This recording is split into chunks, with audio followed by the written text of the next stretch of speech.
Salam sejahtera bagi kita semuanya. Kami dari kelompok 84 KKN ITERA tahun 2021,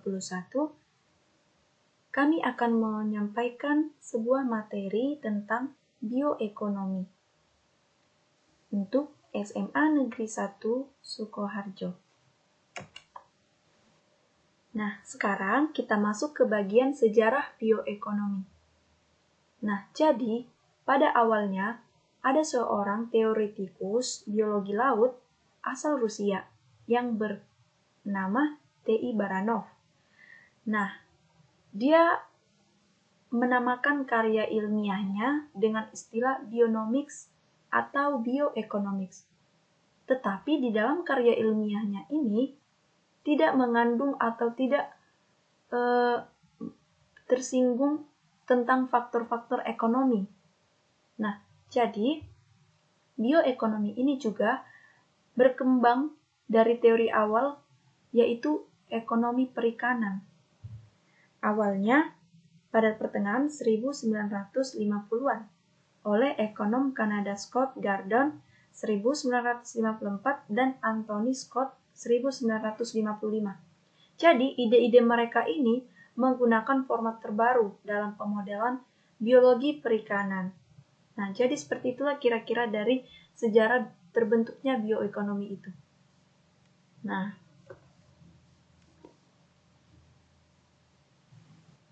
lalu kita masuk ke pengertian bioekonomi.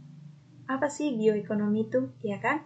Nah, bioekonomi adalah aktivitas ekonomi yang mengandalkan penggunaan bioteknologi dalam proses produksi barang atau jasa.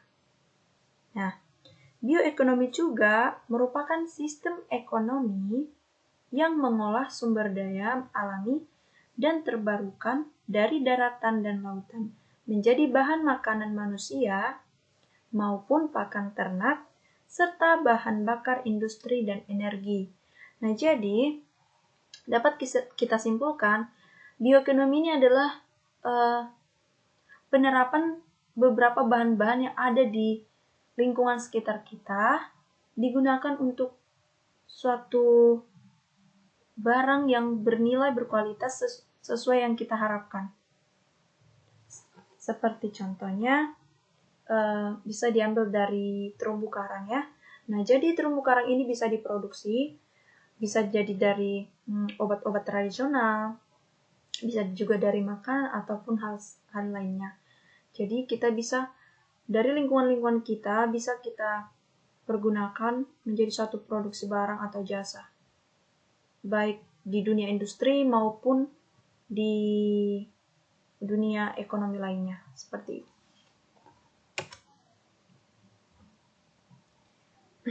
Nah, lalu kita masuk ke bagian perkembangan bioteknologi di bidang peternakan. Dan ternyata bioekonomi itu ada beraneka ragam. Ada di bidang peternakan, di bidang perairan, di bidang perairan atau perikanan, di bidang pertanian, seperti itu.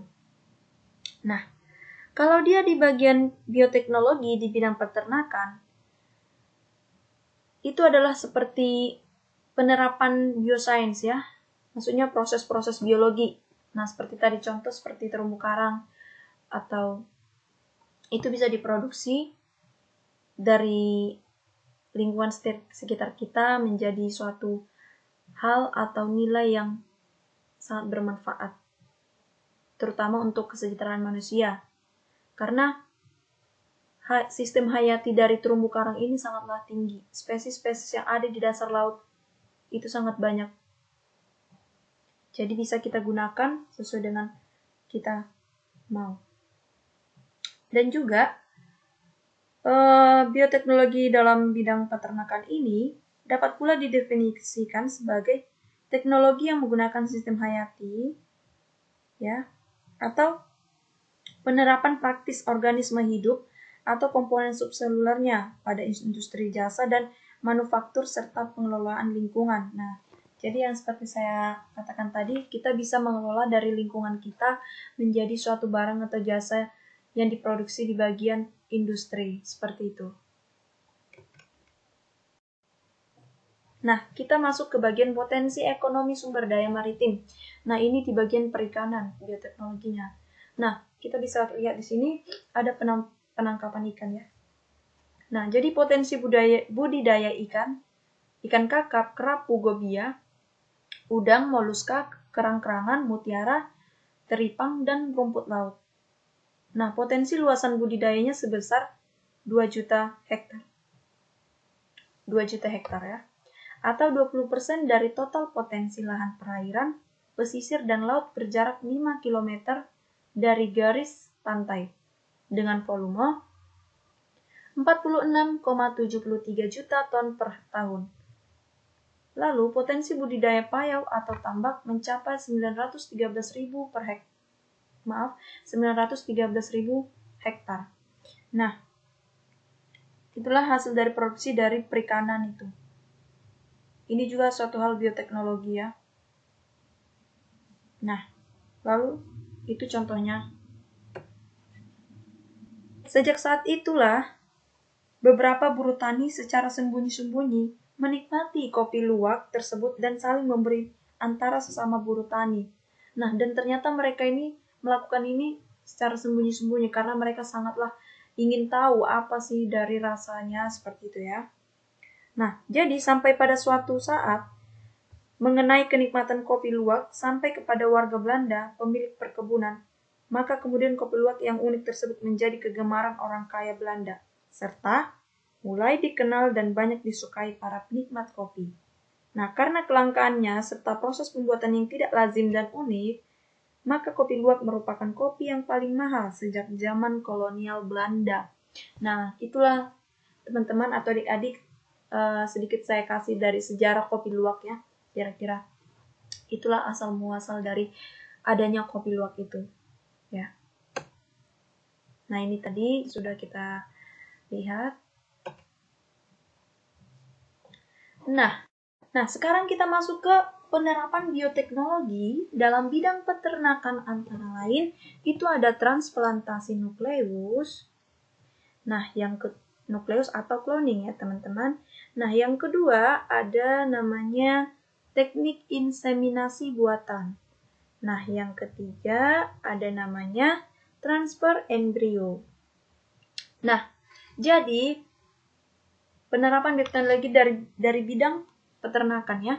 Nah, jadi apa sih transplantasi nukleus itu atau cloning? Nah, jadi saya kasih tahu, teknologi cloning yaitu teknologi yang menghasilkan individu duplikasi. Maksudnya itu mirip dengan induknya ya, teman-teman.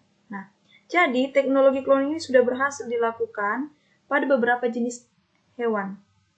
Salah satunya dengan pengkloningan domba yang dikenal dengan domba Dolly, kalau pernah dengar ya teman-teman. Jadi, melalui cloning hewan inilah beberapa organ manusia untuk keperluan transplantasi penyembuhan suatu penyakit berhasil dibentuk gitu. Nah, jadi dari tahapan teknologi cloning adalah isolasi nukleus atau inti sel. Nukleus itu inti sel ya. Dari hewan donor. Isolasi sel telur, pengambilan nukleus dari sel telur, penggabungan nukleus dengan sel telur, pemasukan sel telur ke dalam rahim. Jadi itulah beberapa bioteknologi dalam transplantasi nukleus ya. Seperti itu. Nah, jadi yang kedua itu ada teknik inseminasi buatan. Nah, jadi maksudnya ini adalah dikenal juga ini menjadi nama kawin suntik.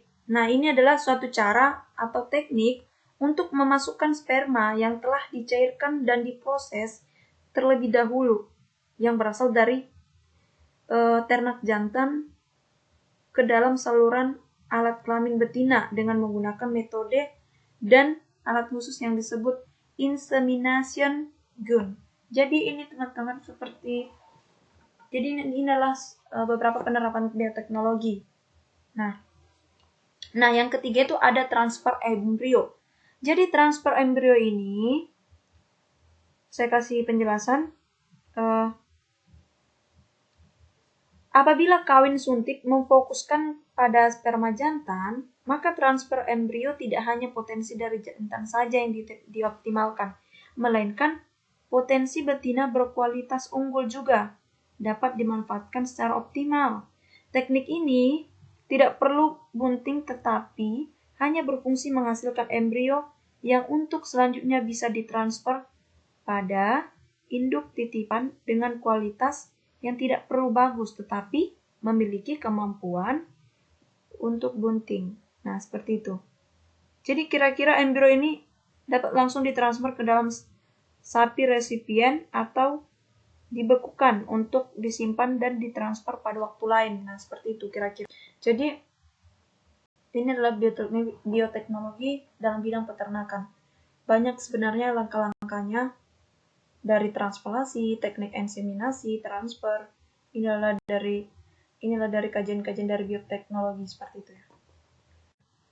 Nah, lalu kita masuk ke bioteknologi dalam bidang pertanian. Nah, yang pertama itu ada padi transgenik. Nah, jadi padi transgenik itu maksudnya itu adalah teknik DNA rekombinan dapat dimanfaatkan untuk memperoleh tanaman padi transgenik. Nah, contohnya seperti ini, tanaman padi. Tanaman padi Rhizolele transgenik yang mampu mengekspresikan laktoferin dan tanaman padi tahan terhadap cuaca dingin. Maka untuk mendapatkan padi tahan dingin dapat diperoleh dengan cara memasukkan gen. Jadi padi transgenik ini seperti menciptakan suatu padi ya, dikatakan padi yang bisa tahan seperti cuaca dingin, seperti itu. Mendapatkan padi tahan dingin dapat diperoleh dengan cara memasukkan gen tahan dingin pada hewan yang hidup di tempat dingin ke dalam kromosom tanaman padi. Jadi di sini ya inilah yang tadi dikatakan bioteknologi dalam bidang pertanian. Jadi bioteknologi dalam bidang pertanian kan intinya itu lebih cenderung ke biosains, proses-proses biologi yang dilakukan. Jadi inilah contohnya. Memasukkan kromosom hewan yang tahan dingin itu dimasukkan ke dalam kromosom padi ini gitu. Makanya dikatakan padi transgenik. Seperti itu. Nah, lalu ada tanaman kapas anti serangga. Nah, jadi sebenarnya sama aja ya seperti yang tadi, cuman ini beda hal gitu ya.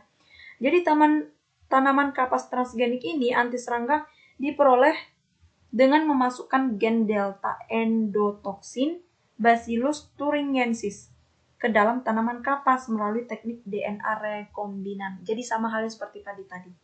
Nah, jadi tanaman ini diproduksi oleh protein delta endotoksin bereaksi dengan enzim yang ada di dalam lambung serangga, maka akan menjadi racun. Dengan demikian, serangga yang makan tanaman tersebut akan mati. Nah, seperti itu teman-teman. Jadi, mereka menciptakan tanaman kapas anti serangga ini supaya tanaman kapas itu tidak dimakan oleh serangga gitu ya. Ibaratnya serangga ini adalah suatu hama bagi tanaman kapas ini. Jadi mereka menciptakan gimana lah supaya tanaman kapas ini tidak diganggu oleh serangga gitu. Jadi mereka menciptakan ini. Makanya mereka menggunakan teknik DNA rekombinan. Makanya serangga yang akan makan tanaman ini akan mati jika dimasukkan dengan protein delta endotoksin. Seperti itu teman-teman. Sama halnya seperti tadi padi transgenik. Jadi dari hewan mereka mengambil kromosom yang mereka mencari hewan yang tahan dingin gitu ya. Nah, mereka mengambil kromosomnya lalu memasukkan ke dalam tanaman padi ini. Makanya padi itu bisa tahan dengan cuaca yang dingin. Seperti itu. Nah, jadi ada yang ketiga itu ada bunga anti layu. Nah, bunga anti layu ini aku jelaskan sedikit. Hormon tumbuhan yang menyebabkan tumbuhan menjadi layu yaitu gas etilen. Gitu ya. Nah, jadi sebenarnya bunga layu ini ya disebabkan oleh gas etilen ya. Kelayuan bunga terjadi akibat adanya gen sensitif pada mahkota bunga.